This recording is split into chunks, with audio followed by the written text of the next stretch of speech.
Welcome to Herd Mentality, a podcast from StoneX where we discuss global dairy markets and what's driving them. Remember that the trading of derivatives such as futures, options, and over-the-counter products or swaps may not be suitable for all investors. Derivatives trading involves substantial risk of loss, and past results are not necessarily indicative of future results. We're recording this Thursday afternoon, November 21st, and with me this week is Alfredo Resendiz-Rojo, who's a risk management consultant in our Chicago office. Alfredo's really taken up the torch in developing our business in Latin America and South America. And, I guess, Alfredo, first, why don't you give us a little bit of your background?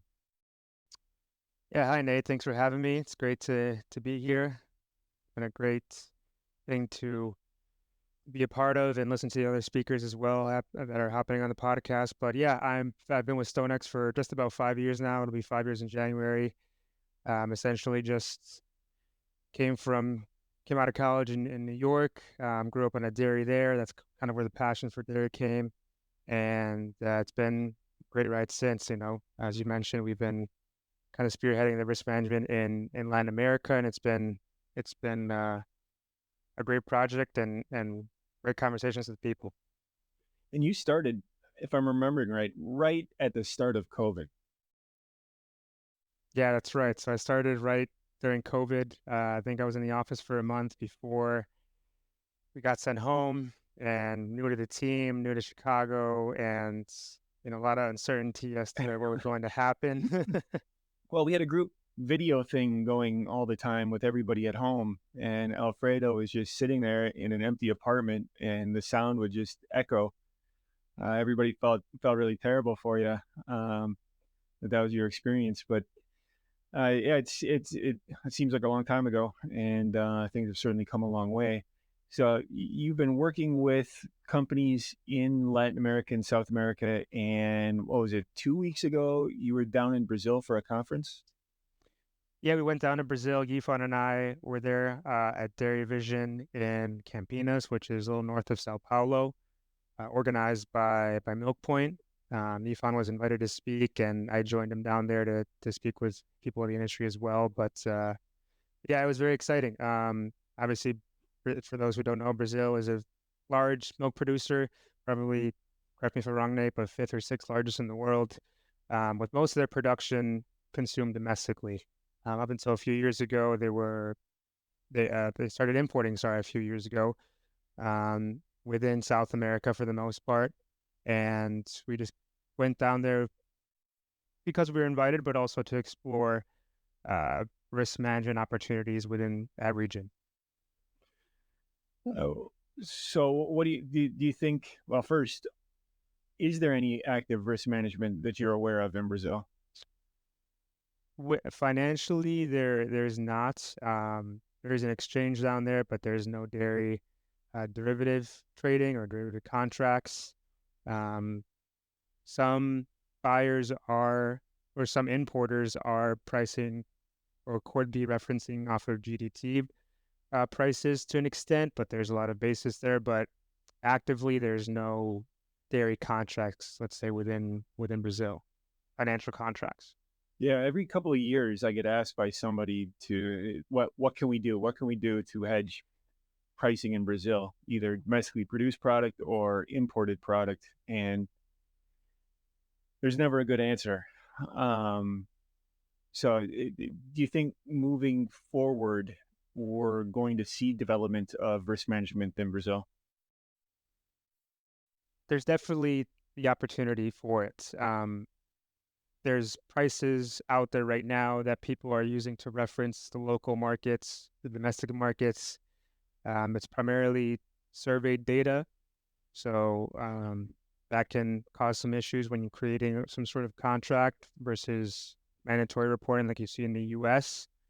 But it's a large market, and the growth there, I think, is the growth in consumption, the growth in production, I think, could be exponential in the future. So the development or the need for it is there for sure, or could be there for risk. Yeah. No, with how much I get asked about it, I'm sure there's a need for and interest in it in the country. Um, Transitioning to other parts of Latin America, last week I was starting to get a little bit more bullish on U.S. non-fat dry milk, or at least less bearish on it. I was working through the numbers, and um, given how strong the recent U.S. exports have been to Mexico, it looks to me like we can lose some Southeast Asia business and still keep the U.S. balance table relatively tight, thanks to weak non-fat dry milk production, bird flu in California, um, and those good shipments to Mexico. But we were talking earlier this week, and you mentioned that it sounds like Mexican demand for U.S. non-fat has slowed down recently. So what are you hearing on the demand side for Mexico? Yeah, I think compared to what we were seeing maybe in August, September, with prices kind of shifting higher from there, I think it's slowed down since then. Um, and it could be a combination of things heading into the end of the year. Some other arguments are um,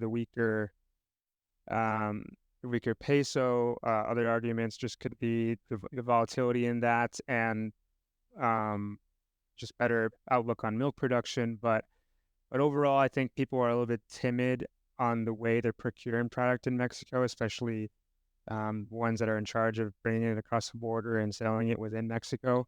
Um, they they're buying just what they need in the short term, getting rid of it, and then going out and buying again. They're not holding on to too much. Whatever they need to get across to the border is ready to go at the border and then crossing. And I think maybe the weaker peso has caused a shift in the way that they're managing that inventory because it's been pretty volatile. Mm. But yeah, overall, I think it's gotten a little bit weaker. Is anyone you're talking to concerned about the potential for tariffs or additional tariffs with the Trump administration coming in? The people I talked to haven't really brought it up yet, or brought it up to me per se. More questioned it. Maybe there is going to be a little bit of front loading here with that happening, but um, it's a risk just given, I think, how left-leaning Mexico is getting within the governments, how right-leaning the U.S. has gotten. So any restructuring of USMCA is a risk, but as of right now, it's not really changing the way people are buying in the short term. And if they're gonna front load a bit, um, they really have to step it up pretty soon, right? The border kind of closes down for the New Year's. Yeah. By I think December 15th, the border closes until the end of the year. So typically, you do see a little surge in buying ahead of that, getting product ready at the border and getting ready for some Mexican holidays at the beginning of the year.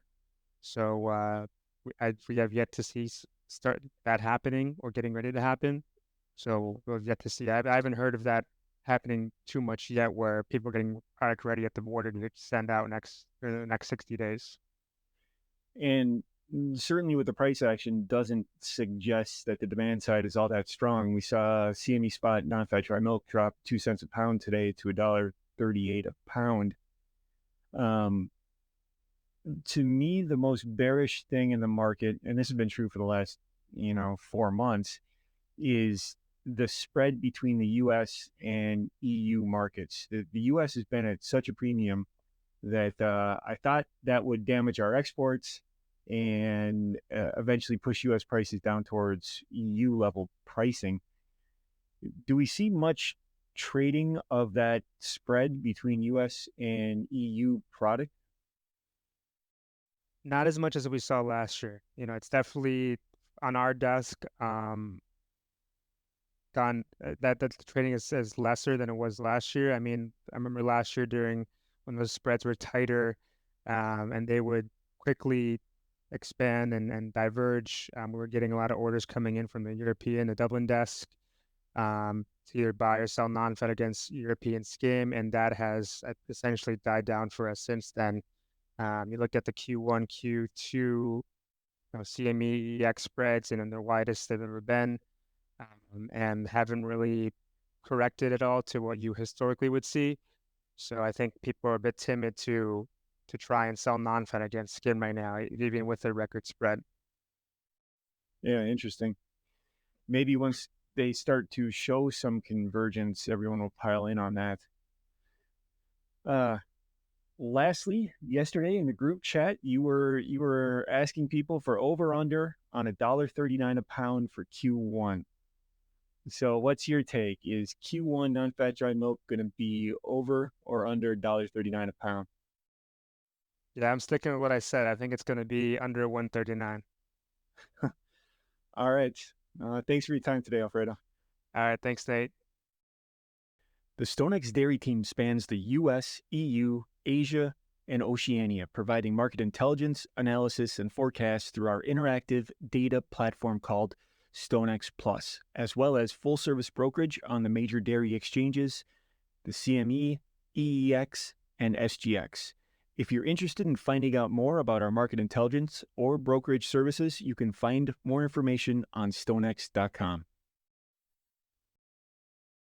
This communication is issued in the European Economic Area by StoneX Financial Europe SA, SFE by the SFE presenters noted. StoneX is the trade name used by StoneX Group Inc. and all its associated entities and subsidiaries. StoneX Group Inc. companies provide financial services worldwide through its subsidiaries, including physical commodities, securities, exchange-traded and over-the-counter, under derivatives, risk management, global payments, and foreign exchange products in accordance with applicable law in the jurisdictions where services are provided. References to certain over-the-counter products or swaps are made on behalf of StoneX Markets, LLC SXM, a member of the National Futures Association NFA and provisionally registered with the U.S. Commodity Futures Trading Commission CFTC as a swap dealer. SXM products are designed only for individuals or firms who qualify under CFTC rules as an eligible contract participant ACPAT and who have been accepted as customers of SXM. Wealth management is offered through SA Stone Wealth Management Inc., member FINRA/SIPC, and SA Stone Investment Advisors Inc., and SEC Registered Investment Advisor, both wholly owned subsidiaries of StoneX Group Inc. StoneX Financial Limited SFL is registered in England and Wales, company No. 5,616,586. SFL is authorized and regulated by the Financial Conduct Authority registration number FRN 446,717 to provide to professional and eligible customers including arrangement, execution and, where required, clearing derivative transactions in exchange-traded futures and options. SFL is also authorized to engage in the arrangement and execution of transactions in certain OTC products, certain securities trading, precious metals trading and payment services to eligible customers. SFL is authorized regulated by the Financial Conduct Authority under the Payment Services Regulations 2017 for the provision of payment services. SFL is a Category 1 ring dealing member of the London Metal Exchange. In addition, SFL also engages in other physically delivered commodities business and other general business activities which are unregulated and not required to be authorized by the Financial Conduct Authority. StoneX Financial Europe SA, SFE is a securities trading firm registered in the Grand Duchy of Luxembourg under Company No. RC Lux B 10821. SFE is authorized by the Luxembourg Ministry of Finance and regulated by the Commission de Surveillance du Secteur Financier Registration No. P00000-012 to carry out, inter alia, the activities of investment advisor, portfolio manager, professional acting on own account, broker in financial instruments, and commission agent. StoneX Financial Pte Ltd Co. Reg. No. 2011305988R SFP is regulated by the Monetary Authority of Singapore and is a capital market service licensee for dealing in capital market products, an exempt financial advisor for advising on investment products and issuing or promulgating analyses/reports on investment products, and a major payment institution for cross-border money transfer service. StoneX Financial HK Limited C. No. BCQ 152 SHK is regulated by the Hong Kong Securities and Futures Commission for dealing in futures contracts. StoneX Group Inc. acts as agent for SFL in New York with respect to its payment services business. StoneX Financial Thai Limited, SFA Akin, 141774727 holds an Australian financial service license and is regulated by the Australian Securities and Investments Commission AFSL, 345646. StoneX Securities Co., Limited, SSJ Co., Reg. No. 010401047199 is regulated by the Japanese Financial Ser. ISIS Agency as a Type I Financial Instruments Business Operator Kanto Local Finance Bureau FIBO No. 291, is a member of the Financial Futures Association of Japan for dealing and broking FX and FX option transactions, and is a member of the Japan Securities Dealers Association for dealing and broking stock indices and option transactions. The information herein is not a recommendation to trade nor investment research or an offer to buy or sell any financial product. It does not take into account your particular investment objectives, financial situation, or needs and does not create a binding obligation on any of the StoneX Group Inc. of companies to enter into any transaction with you. You are advised to perform an independent investigation of any transaction to determine determine whether any transaction is suitable for you. This material should be construed as the solicitation of an account, order, and/or services provided by the FCM division of StoneX Financial Inc., SFI NFAID 0476094 or StoneX Markets LLC SXM NFAID 0449652 and represents the opinions and viewpoints of the individual authors or presenters and does not necessarily reflect the viewpoints of SFI or SXM. It does not constitute an individualized recommendation or take into account the particular trading objectives, financial situations, or needs of individual customers. Additionally, this material should not be construed as research material. The trading of derivatives such as futures, options, and over-the-counter OC products or swaps may not be suitable for all investors. Derivatives trading involves substantial risk of loss, and you should fully understand the risks prior to trading. Past results are not necessarily indicative of future results. All references to and discussion of OTC products or swaps are made solely on behalf of SXM. All references to futures and options on futures trading are made solely on behalf of SFI. SXM products are intended to be traded only by individuals or firms who qualify under CFTC rules as an eligible contract participant ECPA and who have been accepted as customers of SXM. SFI and SXM are not responsible for any redistribution of this material by third parties or any trading decisions taken by persons not intended to view this material. Information contained herein was obtained from sources believed to be reliable, but is not guaranteed as to its accuracy. Contact designated personnel from SFI or SXM for specific trading advice to meet your trading preferences. SFP may distribute analysis/report produced by its respective foreign affiliates within the StoneX group of companies pursuant to an arrangement under Regulation 32C of the Financial Advisors Regulations. Recipients should contact SFP at 656-309-1000 for any matters arising from or in connection with this podcast. No part of this material may be copied or duplicated in any form by any means or redistributed without the prior written consent of StoneX Group Inc. The podcast herein is not directed to or intended for distribution to or use by any person or entity who is a citizen or resident of or located in any locality, state, country, or other jurisdiction where such distribution, publication, availability, or use would be contrary to law or regulation. Copyright 2024 StoneX Group Inc. All rights reserved.